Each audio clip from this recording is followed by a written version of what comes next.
Well, hello there, everybody. Jamming out to a little bit of Johnny Winter. I don't know if you ever got to see him, or his brother Edgar, but what a show. Anyway, Happy New Year to everybody. So good to see you. Thank you for tuning in. And it lets me know that, hey, some of us went to bed at a normal time and woke up just fine, except for all the damn gunfire. Swear. Like anyway, but Happy New Year's, everybody. Thank you one and all for tuning in. You're just beautiful, beautiful, beautiful spirit beings. Yeah, we all have souls, but it's our spirit that shines, baby. And speaking favor over us as we do year in and year out, calling those things that be not as though they are. So we say nothing missing, nothing broken, which is the highest form of meditative state that you can get into. If you're truly there, and I'm not, but I'm striving. Nothing missing, nothing broken. That is that zenith of peace. Shalom. Anyway, so good to see everyone. Hi, Gaia, Nina, how are you, dear? Jackie J, what's up? DC Max Vision, how you doing, brother? Good to see you. Look, got to get you back on. We'll finish up that part two on that. Um, it's all relevant now. It all is, but it always amazes me how pieces continue to fit in. Chloe, how are you, darling? DC, good to see you off the hook. Shirley, what's up? Kent, good to see you as well. Josh over at Mr. Floyd's Universe, good to see you as well. Linda Espinoza, hello. Hello, Lauren. Much love to you, darling. Good to see you as well. Gilbert, I love it. It takes ass, gas, and grass to run the bus. Yeah, yeah. Little tongue-tied on that one. But anyway, hello, Deborah Sloan. Trust all is well at home. And anyway, so there we go. I hope you had a nice evening. Hello, Brenda. Good to see you. Street Mom. Grandpa Brian. Love to your brother. Good to see you. Happy New Year. Stephen, good to see you. Goddess Sabina. Bernadette, good to hear and see you, darling. Joan, hello. So, um, John Price, what's up? So, how was your New Year's Eve? Fell asleep. I did. I was reading this book. I'm reaching out to Tanis, and I really am calling those things that be not as though they are, that she will come on because I got to tell you, her writings, um, I just admire an individual that can achieve the higher levels of frequency, maintain them, and do so decade after decade after decade. We're going to get into her book on the elementals, and they're here. As we were talking yesterday, and loved the show yesterday with the two ladies, Miss Trina and Miss Jenny. It was exciting. That forest is still there. Um, the elementals are probably more attuned to us than dragons, angels, demons. And if you think about the angels and the demons, that whole mindset, um, it shows that those beings are not as advanced as we think they are. To communicate to humans is a challenge. Don't we know that individually? We've all been there, You're just like, isn't it odd when you're talking to someone and they'll go, well, what you're saying? No, I said what I was saying. You're saying now what you're saying that you think that I said. You see, that's that communication thing. And anytime you start getting words involved, that just screws everything up. But anyway, um, for higher frequency beings, as we're going to find out with the dragons, um, as we're going to jump into the book, but there is one of the ancient dragons that lives in Iceland. And as she said, it's tiresome to talk to humans. It's like she said, it's like being stuck in mud. And actually, she sees humans like rats. It's like, all right. But then there are other dragons who are more in tune and have the ability and the energy to be able to come down to our level and talk. Uh, but it's the same thing. People have no problem believing in God or whatever God or goddess it is that you believe in. Angels, demons, there's channels replete throughout YouTube and others that worship demons, worship angels, um, which never quite figured out why, but that's okay. I mean, if that's your bag, man, do it with excellence. Um, but we have no problem as so-called sentient species in believing. Why? Because we're taught that they are real. No evidence that they are, none whatsoever. But because you have the ability to open that third eye, no matter how limited it may be, even in a spiritual religious environment, you will believe that these unseen beings exist. And if they exist and they exist in other realms or higher frequencies, or maybe sometimes lower frequencies than we do, but yet that doesn't deter us from not writing books, rituals, prayers, all of that to these. But when you say to someone, well, dragons are more real than any angel or demon has ever been, they'll look at you like you're back crap crazy. I thought it was interesting. Joe Rogan just recently in one of his shows, and you ought to go and check it out, talking about dragons. There's enough evidence. You go over to Mud Fossil University, and George over there, you'll see he's talking about them as well. There are the bones. The geological record is there. They are still here on planet Earth. In fact, they're more active than anything else. And it is very clear to me there is so much confusion, misunderstanding about these magnificent beings. So we're going to get into the story, kind of jumping ahead in Tanis's Helliwell's book, and buy it. It's well worth it.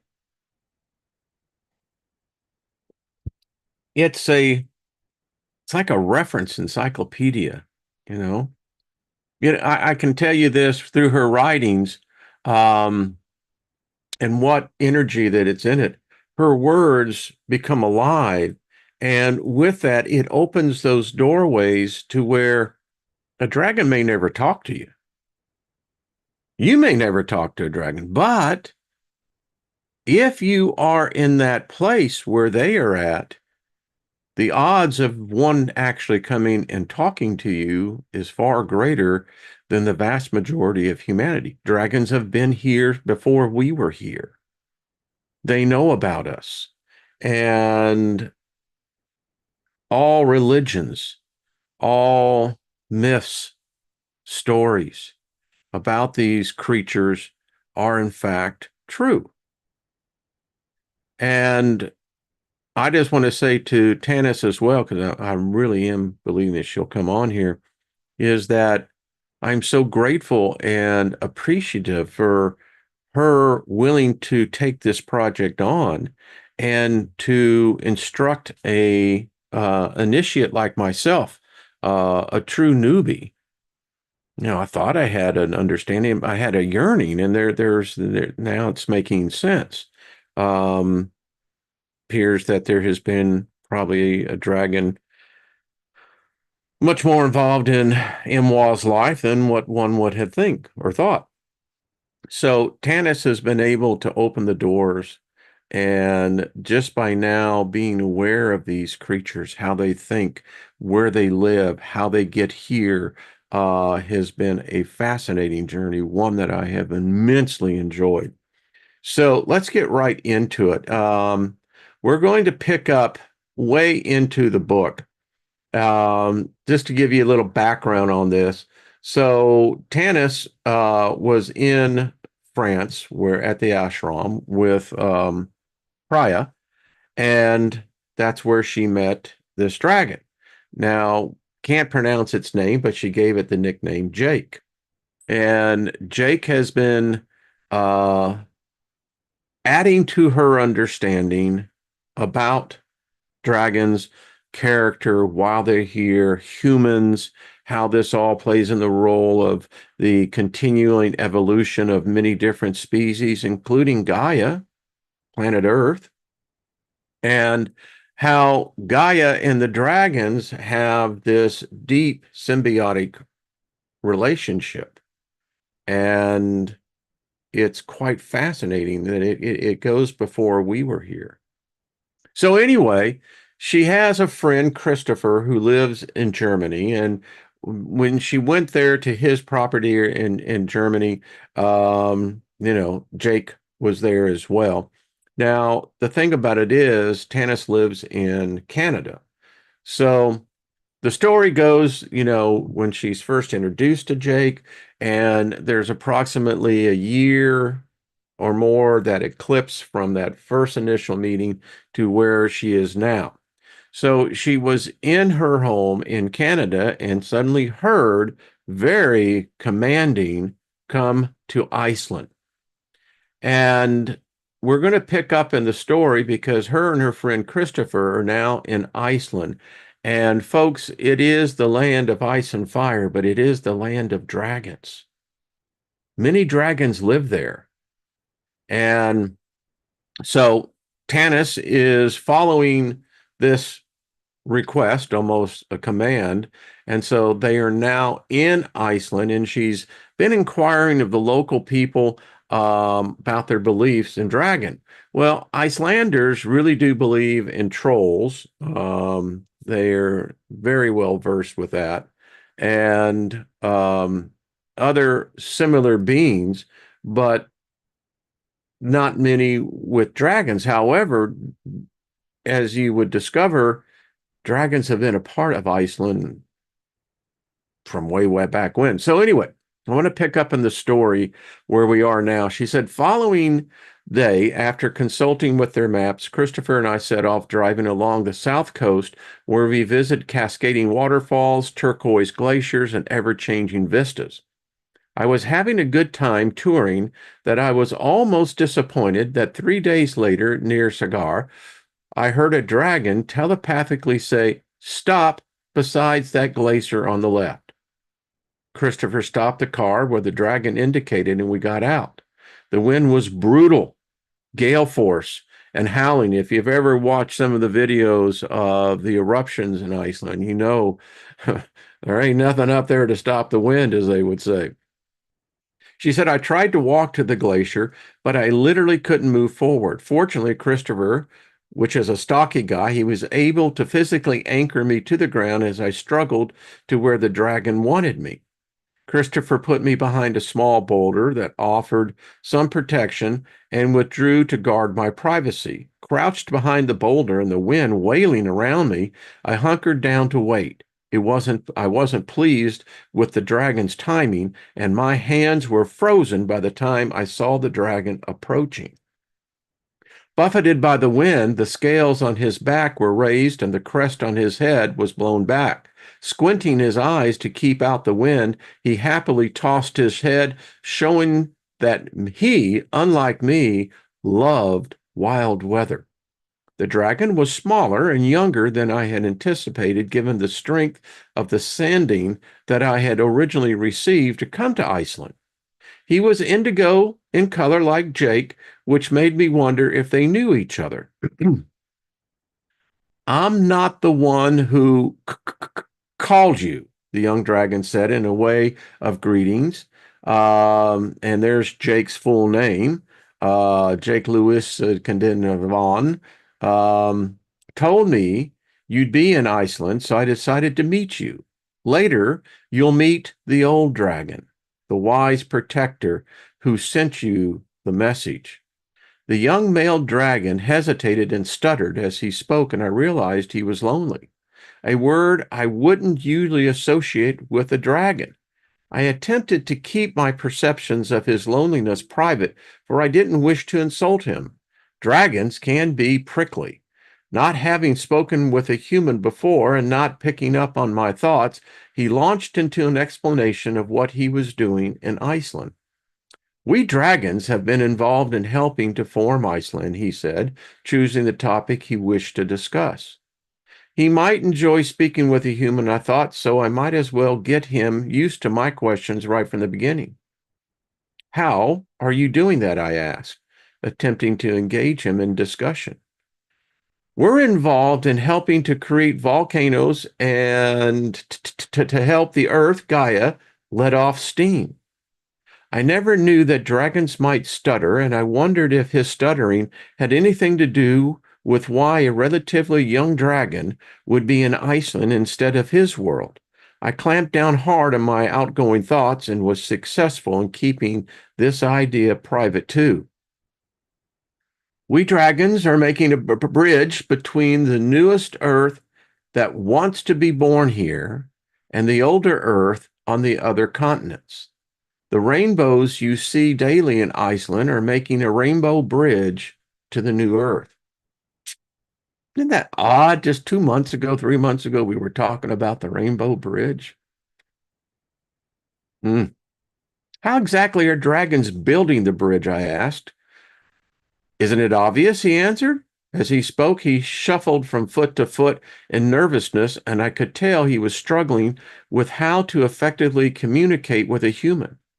I could only guess that he hadn't had Jake's training that qualified him to speak with humans, and wondered if this fledgling had taken it upon himself to speak to me. Well, dragons are curious, and that could explain it, I thought to myself, and I thought it was interesting. Curiosity.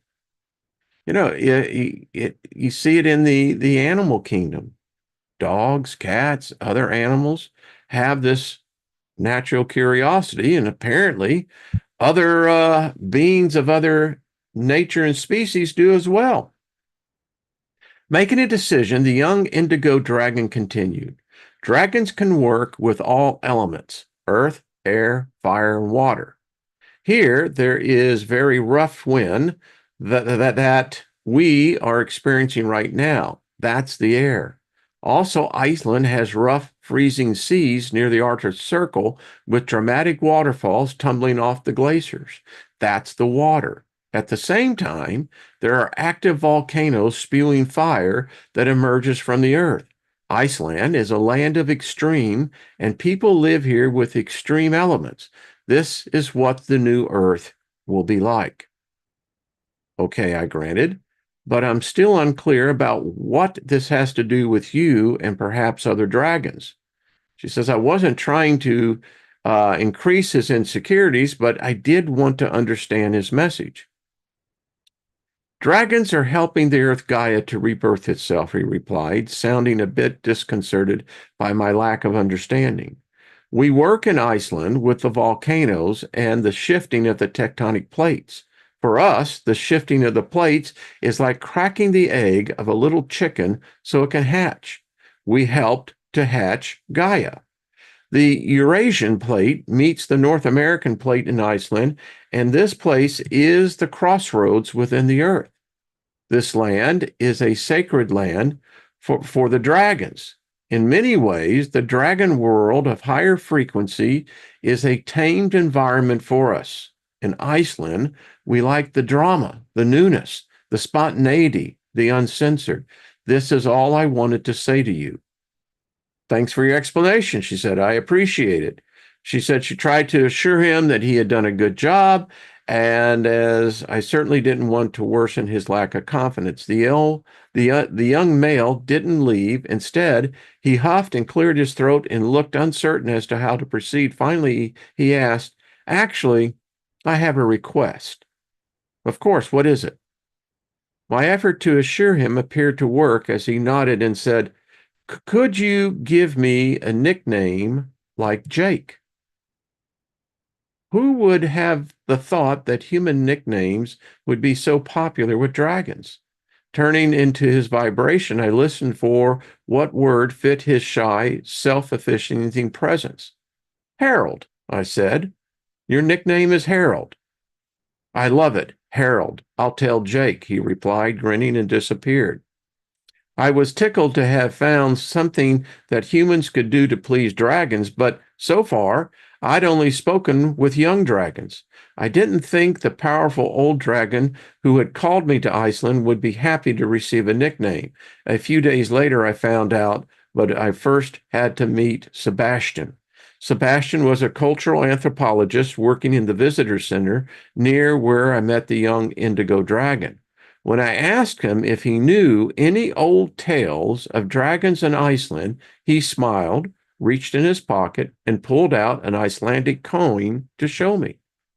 Since the days of Vikings, Iceland has had four protective spirits, he said. Look here, pointing to the crest on the coin. The dragon is the protector of the East, and it's on our coin.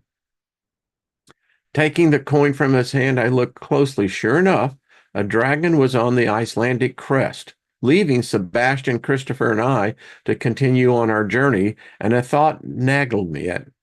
Would the dragon who had called me be the same ancient dragon who appeared in the Icelandic coin? 2 days later, in the eastern part of Iceland, my question was answered.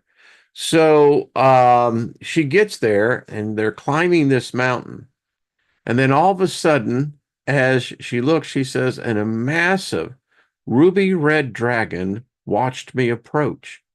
From its size alone, I knew this dragon was much, much older than my fledgling brother. Although outwardly androgynous, I felt that her essence was more female. She impatiently flicked her tail back and forth, and her overall bearing did not make me eager to come within her reach. As I edged closer, she said by way of introduction, "Must you be so slow? I have much to say." Her cool reception indicated that she'd be willing to speak with me for very long, so I got straight to my most important question. Are you the one of the four protectors of Iceland? It's not for you to ask questions, it's for me to tell, she answered, tapping her talons in no annoyance. I have been on this island for almost 1,000 of your years. Before that, I dwelled in Britain and Scandinavia because it used to be much cooler here. I prefer to dwell in remote spaces where there are no humans, and when humans first came to this place, I chased them away. One of my inner questions must have bubbled to the surface of my thoughts because she was quick to answer. Yes, I had to share this place with other beings that were already here. They are what you call giants. They are not the same human lineage as you. I encountered giants before in the glens of the atrium of Northern Ireland and in Norway, where, by the way, other dragons live.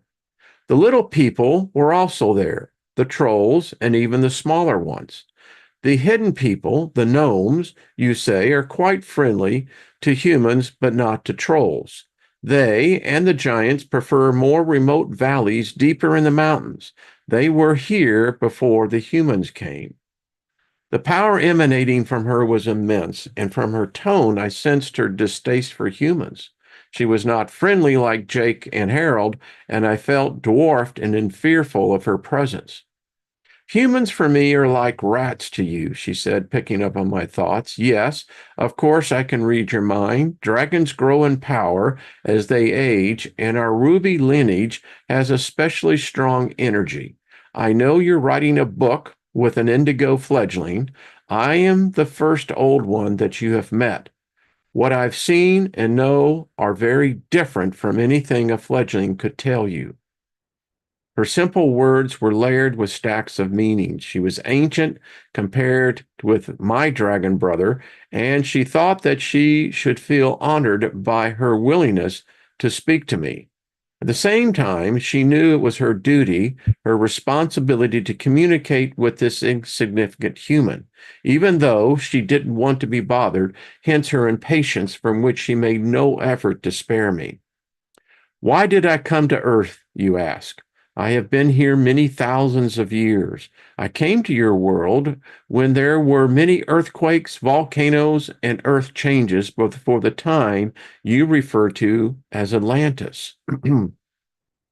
She continued to anticipate my thoughts even before I did, and it was unnerving being so open in her powerful, frosty presence. And yes, I am the same dragon that is the red dragon of Wales. I was in Wales before I came to Iceland, and all of Wales was my territory. Even now, I can go there to the mountains of Wales if I wish. I like mountains. I prefer the heat of the volcanoes in Iceland. Here, I can bathe in the hot pools and rest in lava beds where hot stones are thrown up from the interior of the earth. This is very desirable. As she spoke, I reflected on how it would feel to be thousands of years old and alone, and she must have picked up on my feeling of sympathy. Do I feel lonely? Not at all, she said proudly, quickly correcting my human assumption. I have no desire to be with others of my kind. I am not a throwback. I am a pioneer. I have chosen to be here. I know that your fledgling brother did not tell you that other dragons, other than the throwbacks and their caretakers, dwelt on Gaia, but they do. This whole area is my area. I won't say I look after it. I would say more, something like enjoy it, something like protect it, something like help evolve it because I like to help Gaia to evolve. I am less concerned with helping humans. As Gaia moves into her next cycle, there will be more earthquakes, more volcanoes, and this will be a good time for me to be here. I physically enjoy Iceland. I can help build a bridge from Gaia's lower frequency to the higher frequency that she will move into. Because the ruby dragon had lived so long in the Earth's lower frequency, I wondered if she was stuck here like the throwbacks, and sympathy started to seep through my thoughts again. She threw off my concern by asserting, by exerting a great deal of energy, I could return to the dragon world even now should I want. But as you surmised, it would not be easy. Because I have been in Gaia's lower frequencies for so long, my body has become accustomed to them. I sensed that our conversation was ending, so I decided to ask a specific question. Do you have a message for humans that you would like me to put into the book? I have no particular message for humans. You can share what I've said. I choose for you to see me, and others with spiritual vision can also see me. That's a clue. Seeing with those spiritual eyes. I recall again back to the mystical side of my initiation is that you're taught to see through the eyes of faith. And because the eyes of faith are not the same as the physical eyes, the eyes of faith are unlimited. And when you build up a certain aspect in the spiritual realms, then those eyes of faith, that whole power that you have, really activates and allows you to see things that be not there, but they are. Um, she says, however, I am tired of being near the road with the traffic. Now I'm going deeper into the interior where I can be alone again to soak up energy and to help raise the frequency of Gaia. The earth, Gaia, is my task, not humans, not elementals, not giants. Anyway, I've said what I wanted to say. The ancient ruby dragon rose into the air and headed for the mountains further inland. I reflected on what she had said. I didn't know why she had called me to Iceland, as she was not interested in humans. Ah, of course, she wished me to experience the Icelandic energy.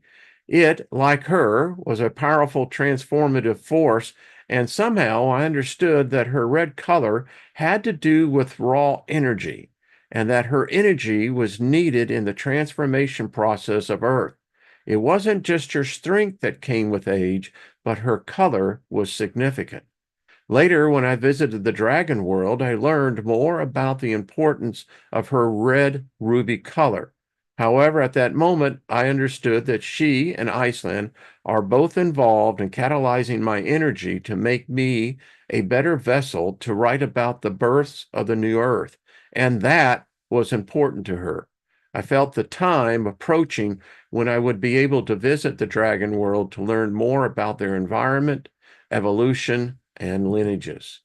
Now, this is the exciting part. So get ready for much like Jenny, just take the deep breath, do the count of four, just get this into this receptive state because I will guarantee you they will speak to you.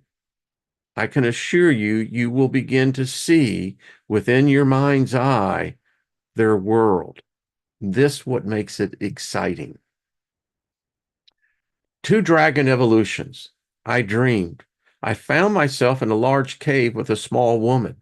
I follow her as she walks into narrower and narrower sections of the cave until she finally crawls through a body-hugging tunnel. I lower myself into my belly and start crawling. Now, I used to do spelunking, and until I had an encounter with death along the way. So if you've ever done spelunking, you know exactly what she's talking about. She said, I started crawling through the tunnel only to get stuck midway. The biggest fear of all cave, adventures. My friend has gone. I'm alone. I try to go forward and cannot. I try to back up and cannot. I am firmly stuck. Fearful thoughts occur. What if rats come down the tunnel and eat my face and body while I'm still alive? I never had that thought. What if my lungs collapse and I cannot breathe? Had that thought. Then a positive thought arises. What if I relax and surrender? If I do this, I feel that the tunnel will expand and I'll be able to crawl through to the other side, the side from which light emerges. I awaken knowing this is the solution and what spirit calls for. And I notice that spirit, it's a capital S, that's the Holy Spirit. Which again, I love the interpretation of that. Just lying in bed, I rehashed the dream. The cave was reminiscent of the dragon's cave in which I'd found myself many decades ago.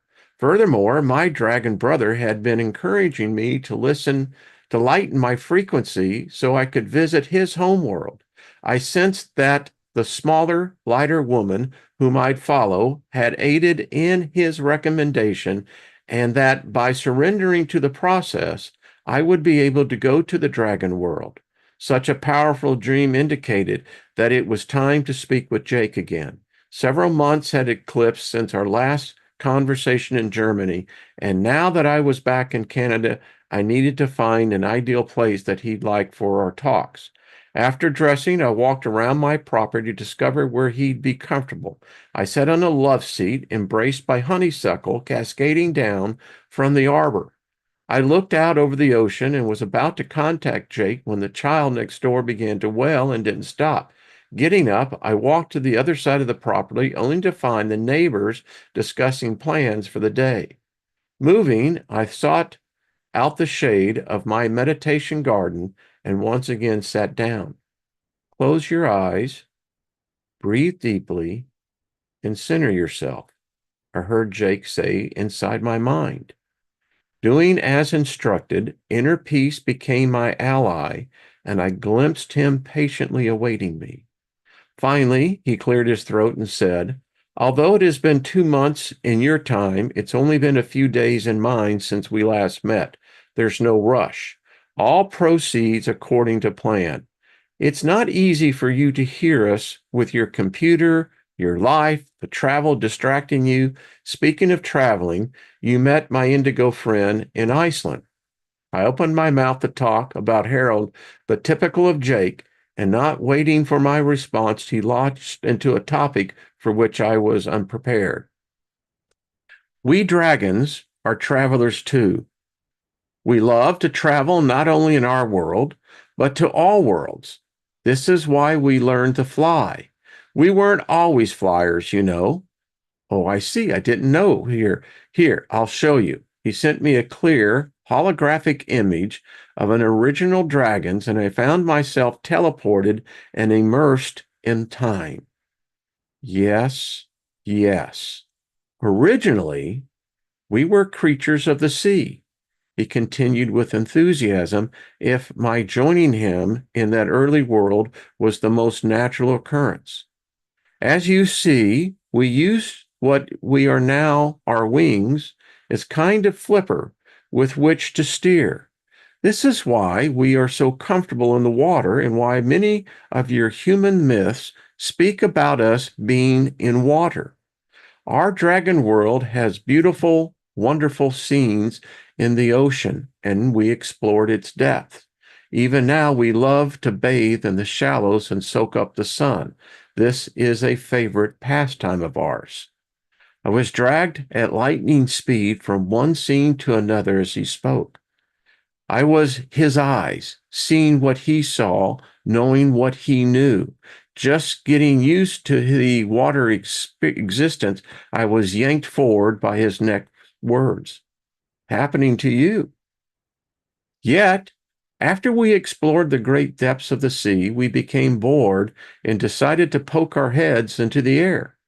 Doing this, we learned how to breathe both in the water and the air. This was our first stage in conscious evolution to be able to breathe in both places. Even after it became impossible to breathe in the water, we could hold our breath for long periods by going into semi-dormant state. In this way, we could journey in the ocean depths for hours.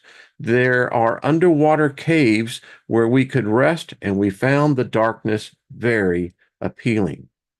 Following his evolutionary journey, I experienced breathing both underwater and in the air, and was flung into an earlier human life when, as a mer person, I could do the same.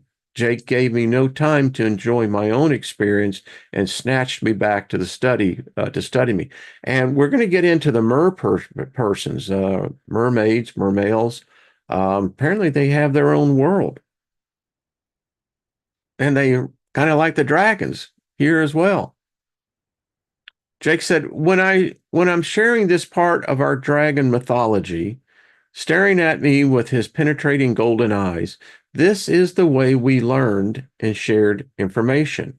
It's quicker and more efficient and in all ways superior to your human books, which contain varying accounts by different authors about human stages of evolution. We dragons immediately know exactly how we evolved by being there because in our higher frequencies, we can travel backward in space and time by only using thoughts. If you've only gotten anything out of that, that was to me, it was like one of these truth bombs, like bam. So if they can do this, I have no doubt us humans can do as well. They may be more proficient at it and we may be more cruder, but there's a secret here. It says we can travel backwards in space and time. Notice he didn't say we can travel backwards in time only. Shows you the depth of the knowledge of these beings. But we do that only by using thought.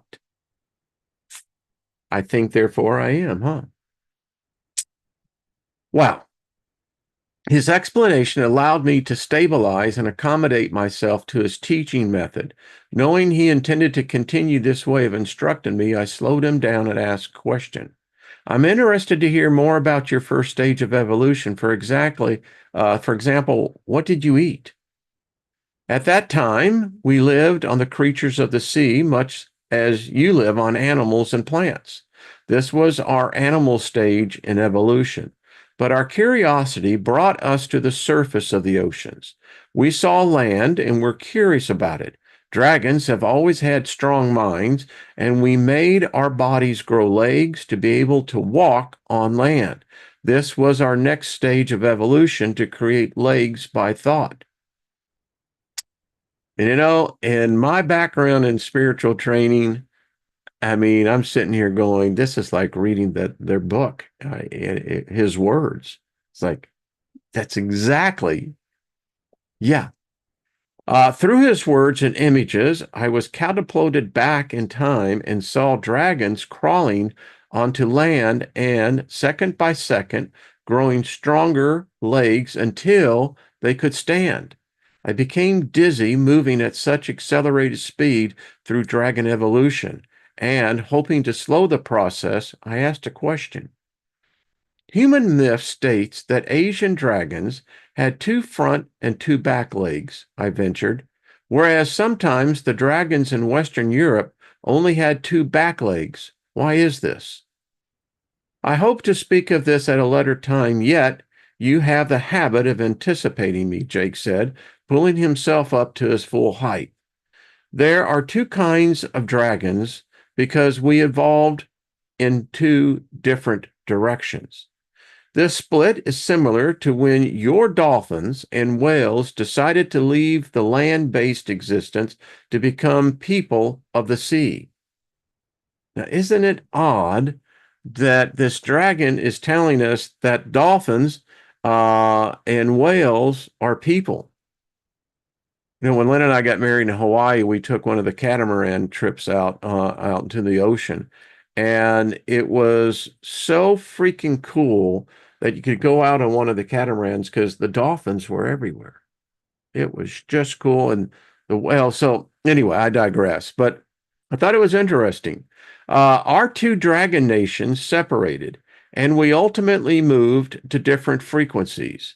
Our four-legged dragons dwell in higher astral frequency than the dragons with smaller front legs, who are in a middle astral frequency. The expedition group's going to be firing back up, and I'm telling you what, have we got a little bit more knowledge? This group will be going there as well. We higher frequency dragons would state that we are the more evolved of the two. Still, the ones in the lower frequency have gifts that we have lost. As he spoke, I was pulled up and down between two worlds. When he said that the four-legged dragons were in a higher frequency, I saw him and the world I was coming to know. When he mentioned the lower frequency dragon world, it was as if I was on a roller coaster at the top of the hill being thrust downhill at full speed. My stomach lurched. Trying to steady myself, I saw a world reminiscent of the dinosaurs with lots of the tall tree-like ferns. I was hesitant to set down in the strange new environment. It oozed danger. They are physically larger and we are more fragile than them, said my friend. Sometimes, not often, we travel to each other's worlds and ambassadors move between these two worlds to find out what would be of use to each other.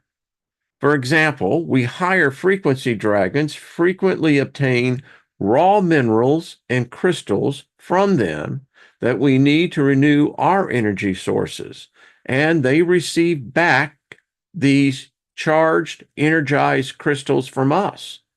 They use these energy sources to feed and to warm themselves and to progress along their evolutionary path.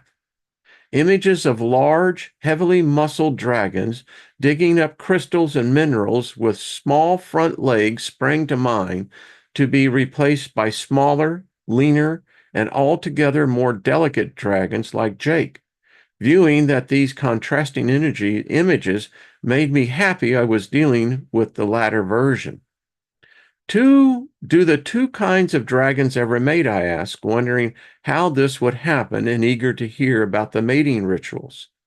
Very, very occasionally, there can be a mating between the two, but it can be difficult since they outweigh us by at least 2 to 1. Because of the size and weight difference, it would be more likely for a male in our higher frequency to fertilize a female in the lower frequencies. If there is affection between the two dragons, they can mate and create a fertile offspring. The offspring would be a hybrid of the two nations, and it would be raised wherever the sire and dam decided would be best for the hatchling. The hybrid dragon would have gifts from our lineage and be able to teach and help with the evolution of those in the lower frequencies. Well, I tell you what, hearing about the dragons, I mean, you could insert anything in there, angel, demon, spirit, element, but yeah. I witnessed what he was saying through the holographic image. The male was definitely the lightweight, and mating occurred because the female positioned herself in a willing, receptive position with her tail in the air. It surprised me that the mating took place on land, not in the air, and I sent a telepathic message to Jake inquiring why this was. Because of the difference in size, he answered, it's easier to mate on land. The sire is acting as a sperm donor, in this case, to help the dam produce an egg with high intelligence.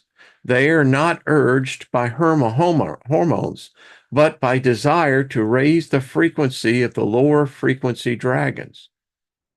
Imagine if humans mated the same way. Anticipating my next question, my dragon brother said, a sire from the lower frequency dragon world will occasionally fertilize a dam in our world to produce a hybrid that is brooded and raised here. These hybrids are not treated like the unstable or emotionally challenged throwback dragons that we have sent to Earth and other planets. Oh yeah, we may have not covered that. We'll cover that at another time. There is more dragons here than what any human can imagine. And by the way, they're not exactly as they say. They're not stable, nor are they emotionally stable. Interesting that other species have emotions, right? God does. Or so I read in the book. They are nurtured here to the limit of what they are capable. Then they return to the lower frequency world to help dragons there. That hybrid is what you prefer as a Barafista. Do you hear Steely Dan? Du-du-du-du. At Red Rocks, that's exactly what they opened up their show with. But anyway, a being whose main purpose is to assist others to raise their consciousness. And if you ever seen Steely Dan, guarantee you your consciousness is going to rise. Uh, I asked, do you think dragons in your higher frequency world would ever unite with those of the lower frequency? We are their kin, Jake replied. We are both dragons. They are physically stronger than us, and we are mentally superior to them. Because we are more advanced mentally and value this quality above others, we sometimes can be cool. The dragons in the lower astral frequency are often more compassionate than us. They have worked longer and more diligently to develop their emotions. They had to do this, or they could have destroyed their world and other worlds because of their ferociousness. By the way, it's throwbacks from the lower frequency dragons world who settled in Western Europe and who ate humans and destroyed towns. His words catapulted me into our human past, where I observed a town being burned by a low-flying dragon spitting fire from its mouth. The dragon's wild yellow eyes shone with hatred, and he sought to destroy as many humans as he could. Archers shot arrows that easily glanced off his scales, and extending his talons, the angry dragon clutched an archer and crushed him. Pulling out of this violent scene, I saw Jake assessing my reaction. Don't forget, this dragon is a throwback who has been hunted in your world, he said, offering an alternative opinion to my horror and disgust. In their lower frequency dragon world, they can be daunting family members. Our high frequency dams and sires, in contrast, usually don't feel a responsibility to nurture the offspring once they fledge. I don't think you'd approve of that behavior either. The dragons in the lower frequency have more family groupings, and sires are encouraged by the dams to take a more active, friendly role with their offspring and with all the hatchlings. To do this, the sires often engage in more sports and play with the young ones, so the sires, dams, and hatchlings are not as alone as we tend to be in our higher frequency world. And it recalled me, and Kaz, I was thinking of you on this one, that there have been pictures of dragons, groups of dragons, and it's never occurred to me that they would find sports or play to be a part of their reality. But then again, someone had to teach humans, right? Yeah. Anyway, interesting. Said, excuse me for asking my question again, but you haven't answered. Do you think the two dragon nations might evolve together in the future? It's not possible, he said. We have continued to interbreed for both of our purposes over thousands and thousands of years. So, it's possible. Dragons of both nations are beings of four elements. Both can breathe fire, fly, walk on the earth, and swim in the water. When did the fire breathing started? I interrupted him, not wanting to jump ahead. You haven't explained that yet. I was going to get to that, he said, smiling. Fire breathing started when we became land-based creatures. We couldn't run as quickly, on our legs as other land-based beings, which had a head start evolving on land. But we discovered that we could use fire to attack and kill our prey. We were still carnivorous at that time. I found myself pulled back in time witnessing the dragon's first forays into flight. As their tiny wings started to grow, they hopped along the ground, spitting little globs of fire after fleeing prey. Not being very effective, they learned as their wings grew that gliding from a cliff to catch birds in the air or landing on top of a prey from above was more successful. They eventually became lighter and ate less flesh as more weight inhibited their flight. This image evaporated, and I found myself back with Jake. What did you eat for energy? I asked, wondering if dragons had gone from being carnivores to vegetarians. We were never really drawn to the plant world, he said. Should think you would realize where we get our energy based on everything we've discussed thus far. I guess gems and crystals, but I'd like to know if there was an intermediate step between eating animals for food and absorbing energy from minerals. It's good to make sure of your understanding, Jake said. Dragons evolved from being carnivorous to absorbing energy from gems and minerals. This was same for both the higher and lower frequency dragons. But the dragons in the lower frequency consumed animals longer than we did. This concludes your introduction to the dragon world and our evolution. Before we stop, I have a few questions. I wondered if you are still evolving, and if so, in what way? He exhaled in exaggerated patience, indicating that he thought my question was self-explanatory, then behaving like an indulgent lower frequency dragon who nurtures the young ones, my dragon brother said, of course we're still evolving. As we move into higher frequencies, we become less solid. Interesting. We become causal beings, thought beings. And having a physical body becomes less and less important for us.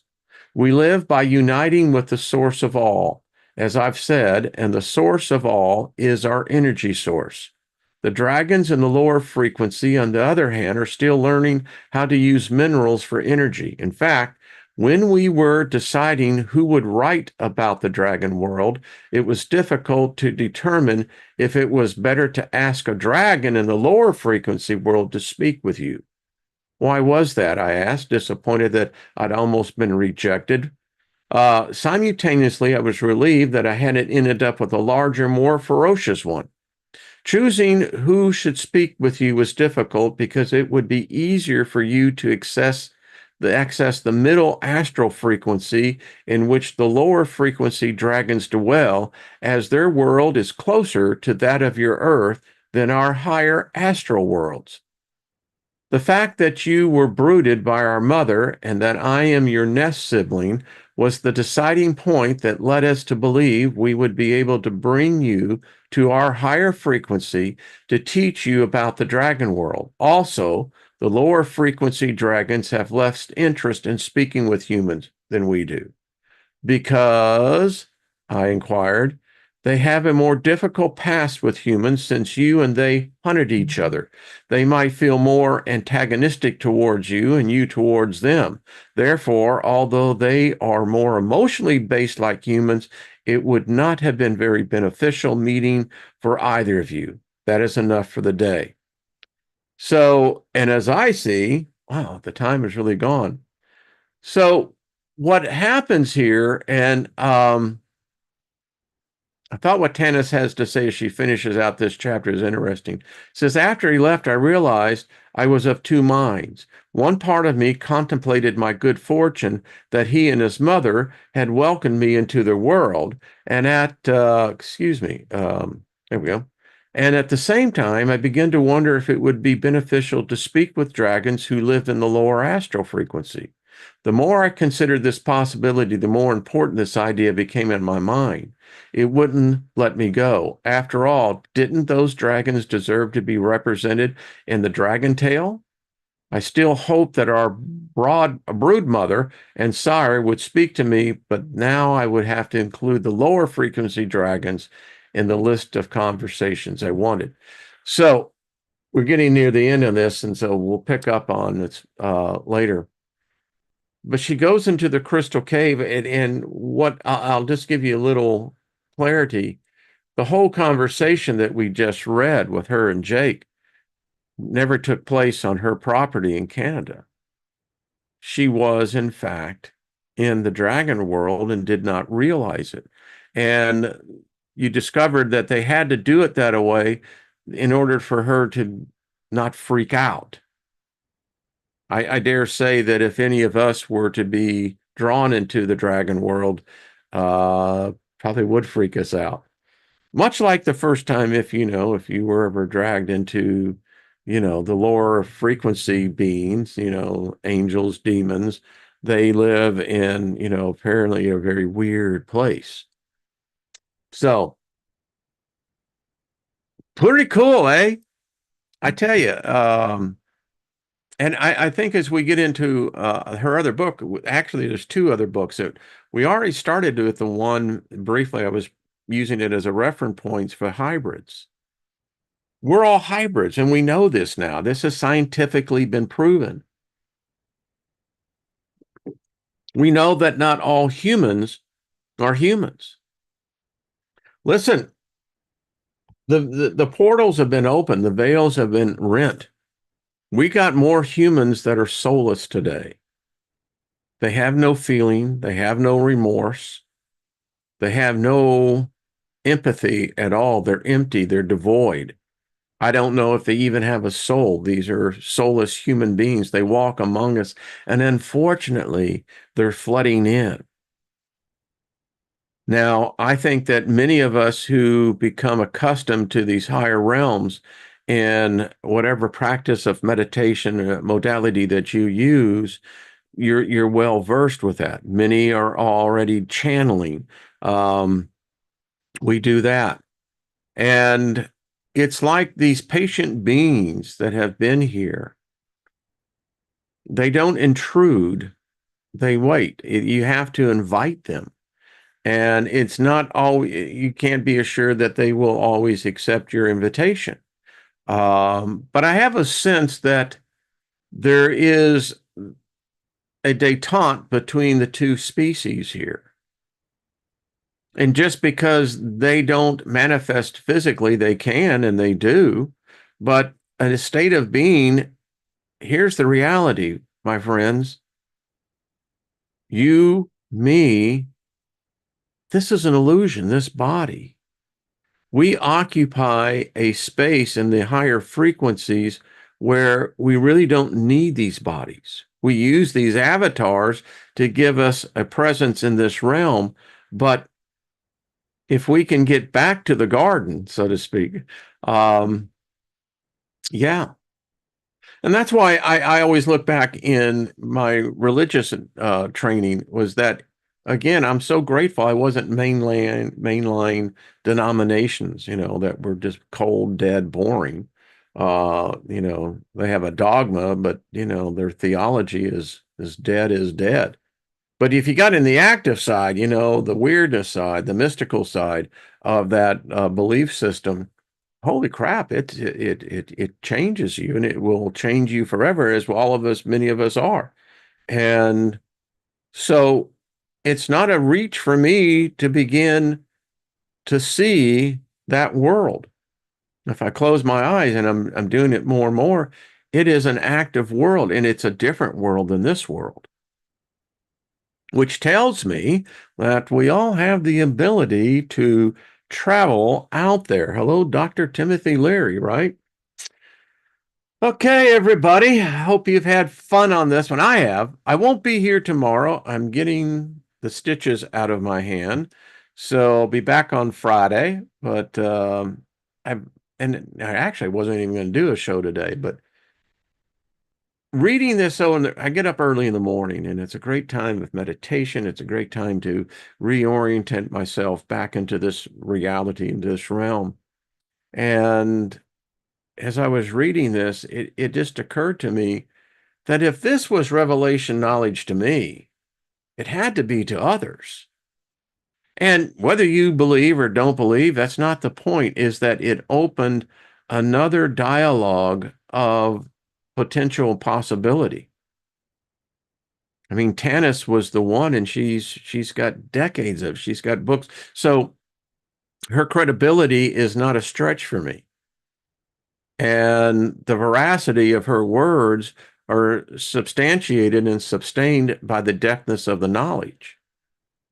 And so now we all have a little bit better knowledge of the dragons. And isn't that what ambassadors do? You have to begin to learn what the other side is. Now we have points of reference.